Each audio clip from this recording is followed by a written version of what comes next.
Hey, Practice Biopsy. This is D'Angelo here with another great webinar for you guys. I've got my friend Dominic here, and he's got a really interesting insight to share with us. So, a lot of doctors and dentists in particular, it seems like they all reach this point eventually where they decide that they want to invest in real estate or they want to get into the world of real estate.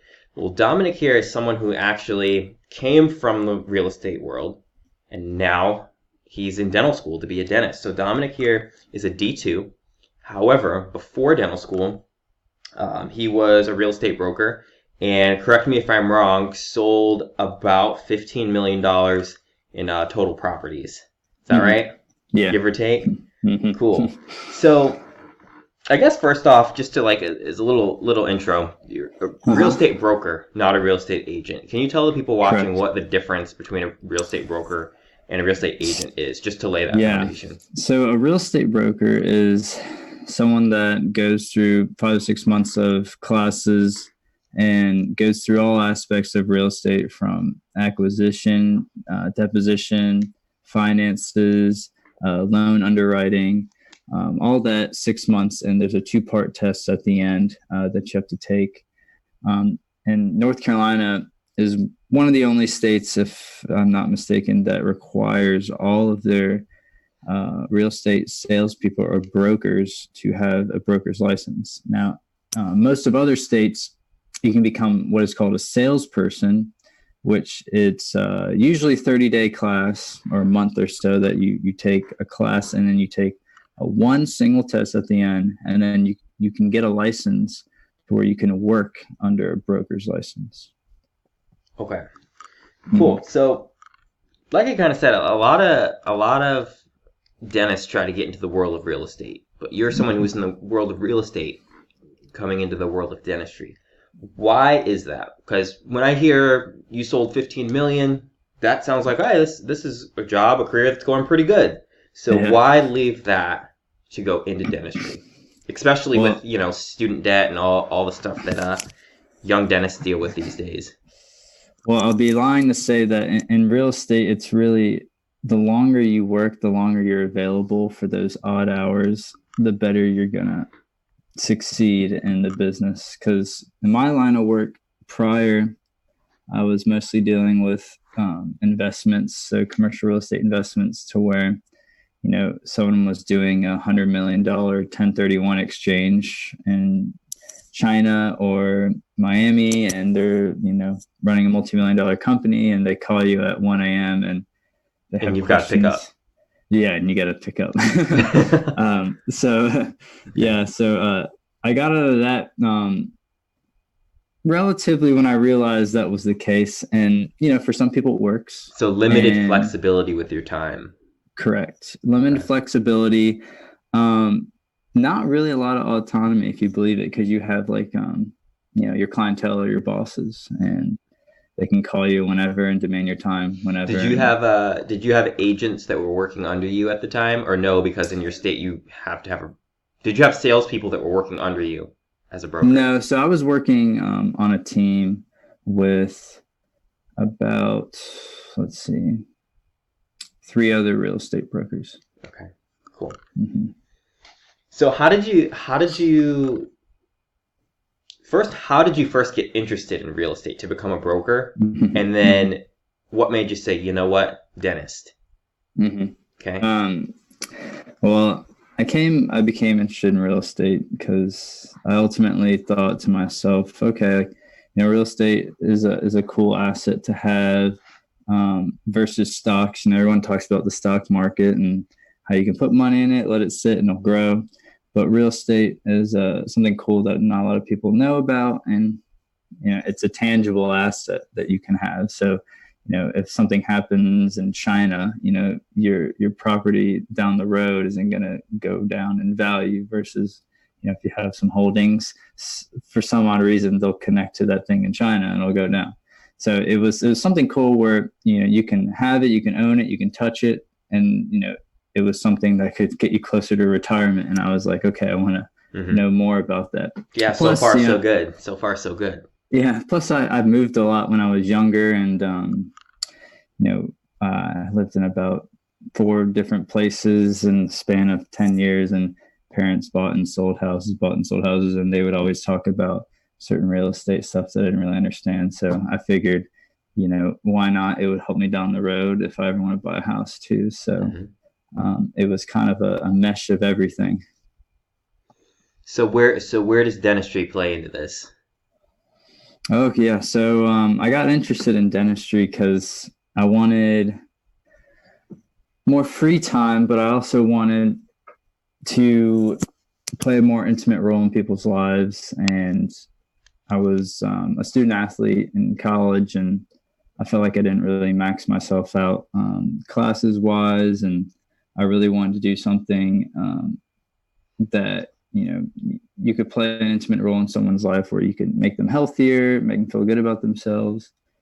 And I'm a big woodworker, and I love woodworking. I've been making furniture. I stopped making furniture when I got into dental school, but I was making furniture for about 8 years or so, 8 or 9 years, just as a hobby. And my brother's a physician, and I thought about med school, and I wanted to mesh using my hands, and also having an aspect of restoring someone's health, because when I was in woodworking, I made furniture, but I also restored old furniture, and that made me feel good about myself. And I was like, hey, what if I could do this for other people? And I started shadowing multiple dentists to get multiple perspectives, because each dentist practices differently. And I felt like it was the right gig for me. Plus, the hours aren't too bad compared to some medical specialties. So it just seemed like the right fit. So basically, it sounds like you had like skill sets like the woodworking, and then just passions like being an athlete. You cared about health, and you wanted to connect with people more. So you had skills and interests that you felt like just aligned with a different career a lot better than what you were doing. Yeah, and it's not like I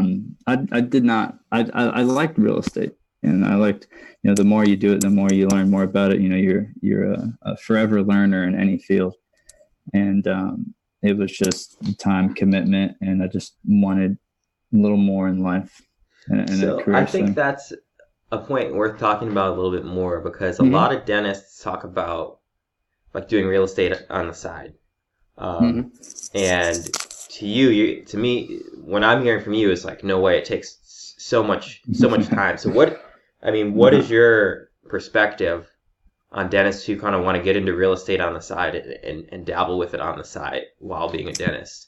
Yeah. So the time commitment I was referring to was the brokerage side, to where you're the middleman of, 2 people, the seller and the buyer. Whereas if a dentist wanted to get into real estate, there's a couple ways they could go about it. They could buy. What would be the smart way to get into real estate? The smart way. And then what would be the dumb way? The smart way, they could buy probably a single family house, maybe 2-bedroom, 2-bath house, running maybe $100,000 in a good area where the vacancy rates and rental units are low. So meaning that you're guaranteed some kind of occupancy for the purchase that you're taking under. And I wouldn't use all cash. I would maybe finance 10% of it, or I would finance 90% of it, put 10% down. And something that you could really, something small, something easy in an area where, it would most likely rent. I like, areas where they're about 10 miles away from a college town, or we got a lot of colleges here. So, you buy anywhere near, UNC, Duke, NC State, those are slam dunks. Was that kind of like your specialty type of property when you did these kind of deals? No, so my specialty property was actually office space. Office space, cool. Yeah, so what I would do is we would have one of my deals was 7-tenant office building, and it was fully leased, and I think all the leases were committed for 5 to 7 years, and then we sold it as a asset producing thing, and that worked out. And then also I did a retail deal. It was 4 banks. I don't know if you're familiar with Capital Bank at all. Bank down south. Did a deal with that in a retail space, and I got to know a lot about the different kinds of leases for offices and retail space. But if you're a dentist wanting to get out, I say, 2 bedroom, 2 bath, single family residential property in a good rental area. Not a big lawn, not a lot of maintenance for you.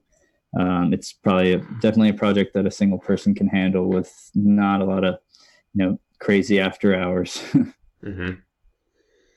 Do you so what for a doctor who like just wants to get into real estate like we're talking Mm-hmm. about, Mm-hmm. what area of knowledge from the outside looking in would you say they're lacking the most? Like if you're gonna say Dr. So and so, if you're gonna like study up on one thing, learn about this before you get started. Mm-hmm. That's a good question. I would know what you're responsible for as a landlord when it comes to buying a residential property. There's things that you have to keep in livable conditions that a lot of people kind of underestimate. Mm-hmm. And it's a lot different versus a commercial space. I know in North Carolina here, everything's against the landlord when you do a residential Mm-hmm. property and investment residential property. But one big thing that comes to mind is, when the HVAC is broken or they don't have heat, that's something that you have to fix here Mm-hmm. within, I think, 5 business days. So Wow. it can be things that are really quick, or, something that, oh, the plumbing is not working. That's something that you got to go and fix within a week. So it's a couple little things that you have to require your attention really fast. And, you always have to have it in the lease, whether you're in charge of mowing the lawn or trimming the bushes, or the person there that is running the space is So in charge indicate of. every little detail up front. So with that said, would Absolutely. you still recommend that a dentist go into real estate investing in a residential, like the single house, like you said, or a commercial, like a commercial strip, a small one?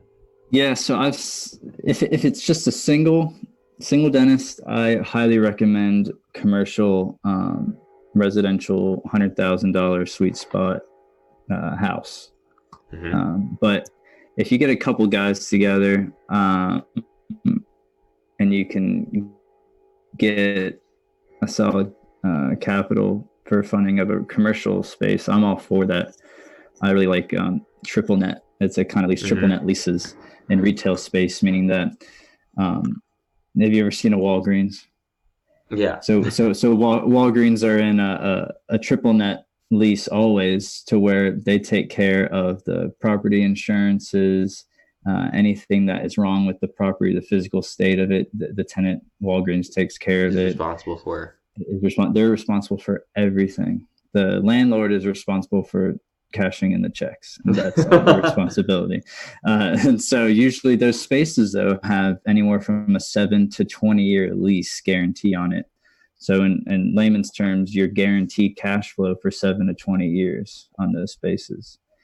And that's a big thing too, So because you that, can I mean, that'd be a actually, pretty sweet deal to come into. absolutely, because what a lot of guys do is a couple of them get together, because the more there are, the less risk there are if they can't make payments. But a couple of guys, I think 4 dentists could probably get together and buy a Walgreens, but 4 guys come together and they can buy a triple net property with, I like 10% down on these properties, because as dentists, it's pretty easy to get a loan for commercial spaces, especially if there's 4 of you and it's a good property. But if you get a triple net property where there's like a, let's just say hypothetically, 10-year lease on it, Mm-hmm. you can use that rent to make the payments on the loan that you took out. So Mm-hmm. you're essentially, no money's coming out of your pocket. Meanwhile, retail spaces usually go up in value over a certain amount of time. So Mm-hmm. you just took out little money and you're making payments that are not your money, residual income making your payments, and you're building equity that way. Um, this is why I'm a big advocate for it. And you might have a different philosophy, that if I were to open a practice, I would open it in a office building with good frontage, Mm-hmm. would have a couple tenants in there to where if I acquired the building, my overhead doesn't go up because their rent is Absolutely. going towards the mortgage payments. So if a dentist was going to be smart, would they, Yep. if they're opening a practice, buying a practice, do they want to lease that space, or does the dentist want to own their own space if they want to be smart? So it depends, right? Hmm. If it's a single freestanding building, It's and you, it's Dominic. You're the dentist. Are you going to lease uh, it, or are you going to own where you practice? if it's a freestanding single building, I would most likely, if I was buying an existing practice, I would lease the practice for 3 years, and I would put an option to purchase at the end of my lease, saying that if I do decide to buy the practice, I would make sure that a certain percentage of the rent that I paid for goes towards the purchase price. Why why Because why the 3 year uh, notation in there? um, Why not just upfront, or I, I I'm gonna be one of those dentists that probably likes a little tech in their office, and I'm Hmm. probably gonna have to pay the price for it up front. Um, so Gotcha. yeah, Okay, call so me so if the money up front would better be served in the dentist's eyes for building up the practice, for correct. investing in technology, maybe you don't want to put Mhm. that bulk of cash into buying the property now, but in three Yeah, years later you do. So you structure the correct. deal in the beginning so that you have that option later at a defined, Absolutely, agreed upon time. absolutely, Okay. absolutely. And a couple things to keep in mind when dentists are purchasing office space. Two things: HVAC, how old the HVAC system is, because my rule of thumb, if it's 10 years old and getting older, then and you're looking to buy the building, then try and make a deal with the landlord saying that they have to replace it before you make the purchase, because those things have 12, 15 years in my experience Hmm. of life expectancy, and that's a 10 grand expense right there Hmm. that'll hit you all up front. And plumbing, I'm sure you know that plumbing is a big issue. Plumbing, you got to make sure that all the ops are fully equipped, because a lot of landlords don't really understand that each op What needs goes its into own it? plumbing. Yeah. Yeah. Just a little side note for dental plumbing for anyone who has to do the plumbing. There's going to be different ways that you can do it. If you're in a place that has basements, it's going to be a lot easier. You can run the plumbing through the basement. It's going to be really cheap. If you've got to cut it through cement slabs, it's going to be super expensive. If you've got cement slabs and no basement and you want it to be a little cheaper, what you can do is put some of the plumbing like above ground so you don't have to rip up the floors and cut into the concrete. Um, it's not going to look as nice, but patients might think, hey, it's just dental stuff. That's what it looks like. Just a little side note on plumbing. So Dominic, once you're a dentist and like you're making dentist money and you've got a little bit of income, are you going to go Hmm. back to real estate in some capacity? Oof. I think eventually, Mhm. eventually I will. Yes. As an investor or a broker or both? It's hard to say. I mean, I sold my sister a house while I was in dental school last year, and that helped paid for a little school debt. But it honestly depends. It depends on in brokerage. It depends on how complicated the deal was. Hers was a new build home in a Hmm. community that she just needed someone to look over, you know, the residential purchase agreement list. So that wasn't anything big. But if it was something like if someone came to me and was like, hey, I have this multi-million-dollar office Hmm. building that I need to get rid of, then I would refer. Do But you have to do any sort of work to maintain your broker's license? yes, I have to take 8 hours of CE a year, which is not that bad. Yeah. So It's you're I obviously going literally to maintain it. yeah, I literally knock it off in a day, full day, and I pay $50, and it's amazing. But to get me there, it took almost half a year to get it. So yeah. So what's the pay, or what's the commissions? What's the difference in the commissions on Hmm. average between a broker and just like a sales agent who makes a sale? Hmm. Um, Like, yeah. So being a broker, is there an automatic bump, or is the main advantage of being a broker just that you can have agents under you and get percentages of their commissions? so Can you from clarify my that for me a little fees, bit? yeah. So for my fees, the going rate for really commercial and residential is 3% of the purchase price. Hmm. But if you're on a team, or if you're a salesperson working under a broker, then you split that 3%, however many ways that you agreed on.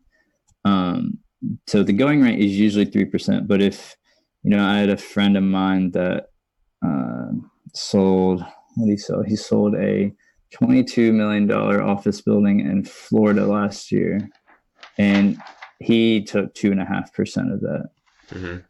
But he has his own real estate team, so he uses that money. A certain amount goes to him, certain amount goes to his team members, and then he puts it in his business fund. But the bigger the deal is, usually the commission will drop from 1% to 0.5%. Because just the cash number is bigger. Yeah, exactly. And I would guess that like the actual work is not changing that much. Or am I wrong? It depends. Or is there more detail to it than that? Yeah, it depends on the deal. If it was a big retail space with one tenant, then it wouldn't be that much work. But if you had to analyze 11 tenants and all of their leases and do the rent roll and their inflation projections for 10 years, then it'd be a little more work. But he did it out of courtesy. But it honestly just depends on the deal and what negotiations lead you to. So it could go either way. I think in one of our conversations in the past, you said that the fixed costs in the type of real estate that you were in were extremely high. Am I right in remembering that? You were telling me something about the fixed costs. What's the overhead like and the fixed costs like as a real estate broker? Okay, so fixed costs, I mean, it depends. So in commercial real estate in North Carolina, you don't need to pay yearly fees to work for a brokerage company. All you're paying for is your license renewal. And if you're on strict commission, it'd be nice to have a 6-month nest egg until you do a deal. In residential, however, I have a couple friends that are residential brokers. They have to pay upwards of almost $3,000 a year to keep their license in, because they have to get subscription to the MLS, and it's more regulated in the residential sphere than commercial. So it sounds like commercial is the way to go in a lot of ways. It is, but you make money quicker in residential, obviously, because of the smaller deals and more frequent deals that are happening. But commercial, if you link yourself up with a good company and you got the grit for a 6-month no income, then you can make a lot of money in commercial real estate. Or 6 months of dentist income. Yes, or 6 months of dentist income. Yeah. Right. Exactly. Right. Yeah. From a purely financial perspective, like interests aside, woodworking skills aside, yeah. Do you think it's a better financial move had you stayed in real estate and just pushed it all the way, or being a dentist? Oh, I mean, hands down, real estate. I mean, yeah, not even a question. Would I enjoy it? Most likely not. But if we're looking at pure financial aspect, yeah, I mean, I had a friend who was 33 who makes $5 million a year and didn't have any overhead or any fancy education to start with. And, but from a pure interest perspective, you got 30 years of working, so you better like what you do. In my opinion, you better like what you do. And I'm a big believer in, if you like what you do, you'll strive to get better at it, and then money will come. And so, there was a point where, I didn't lose my interest, but lost my interest when I found out that I had to work 90 hours a week. So, hey, if you're doing a startup at any point, you're going to be up there. Yeah. But hopefully there's light at the end of the tunnel. But with the kind of real estate I was doing, it's 90 hours until you can't stand it anymore. And I think that for the younger dentists or people who are interested in dentistry, you know, they should really take a look at and do the math for compounding interest and what their tuition is and what their living fees will be. Really do their due diligence, because I can say there's a lot of due diligence in real estate that you have to do, a lot of inspections you have to do, a lot of checkoffs you have to do. And those are good skills to have. And they might as well start early and see if dentistry makes financial sense for them. I mean, we could talk all day about how some schools are charging 70 grand tuition and fees. And I mean, you know, at that point, I was just like, oh no, accounting degree looks pretty good. Is that what your undergrad degree is in? No, so my undergrad was actually in education. So I was a student athlete, and I didn't really know what I wanted to do, but I knew I liked, you know, working with people. I have my mom's side of the family that lives in New York, and they're all teachers, and I was like, okay, you know, I'll do an education degree because then I'll know, like, I'll be working with people and I'll have a job when I graduate. And so it really took me, I did a 2-year gap year where I just worked in real estate, and I did some assisting, and I figured out what I wanted to do, which, you know, I'm blessed to be in the situation that I am in now. I'm at a great school close to home, cheap, good dentistry, and you know, not many people can say cheap, but I'm very fortunate, and you know, maybe I could thank real estate for that. But you know, if I were to go back, I think you asked me if I were to go back, if I'd be an investor or broker, I'd most likely start in investing. I think residential is a good way to get started in investing, and it's, you know, not too hard, especially if you're a dentist, to you know, finance a single house, 2-bedroom, 2-bath, and play around with it. Because, you know, if you get good at that and you enjoy that, you know, that's another way you can diversify and build your wealth, much like, you know, owning real estate in a dental building. Would being a broker, going that route, would that just take up too much time in your opinion? Yeah, you know, is the time commitment of a broker finding deals or making the deals work? Like, what is that 90 hours? What are you doing for 90 hours? So my team already had a pipeline of business. So I didn't do a lot of cold calling. All I did was literally take calls and on our listings and link buyers that wanted to buy. I was And how did you get acclimated with that team? Were they people that you knew from school, or? Yeah, there's people that I knew from where I'm from, and my friend who ran the team knew I wanted to try out real estate, so he took me on, and it's something that I got really lucky to be in a position with. But you know, I was dealing mostly with people calling in about our listings, but I know people that start from scratch. You know, cold calling probably for the first years, mostly what they're doing. They'd be lucky to do like 3 deals in their first year. But it takes a lot of grit those first 2 years to get started. But you know, the people that I've seen through it that have gone over the 3-year, 4-year hump are doing great. Awesome. Well, Dominick, I like to keep these to 30 minutes, and we are coming right up on 30 minutes. So it was awesome to talk with you. Thanks for having me. Thank you for sharing. I know the group's definitely going to appreciate it. And keep us all updated on your dental school journey. I know I'm interested, and I'm sure a lot of people in the group are interested in your progress as well over these coming years. And you're going to be an awesome dentist, and I'm sure that you're going to tie your real estate background into your dental career in some awesome way. It's going to be really cool. And I'm sure we'll check in for another interview at some point, and you'll tell me all about how you have successfully merged the 2 fields. Yeah, I will do. Thanks for having me, Deandre. All right. I appreciate it. Take it easy. Bye.